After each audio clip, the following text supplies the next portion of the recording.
నమస్కారం ఘంటారావానికి స్వాగతం. ముందుగా ప్రధాన అంశాలు.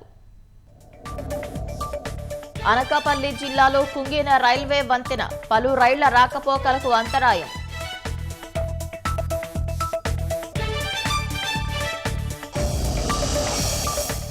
హైదరాబాద్ జూబ్లీహిల్స్ లో కారు బీభత్సం, మెట్రో పిల్లర్ డివైడర్ ను ఢీకొట్టడంతో డ్రైవర్ కు తీవ్ర గాయాలు.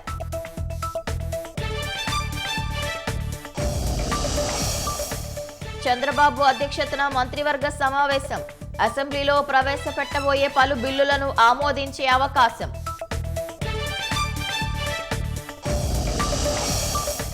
పదవ రైసీనా డైలాగ్ ను ఢిల్లీలో ప్రారంభించనున్న ప్రధాని, హాజరు కానున్న 125 దేశాల ప్రతినిధులు.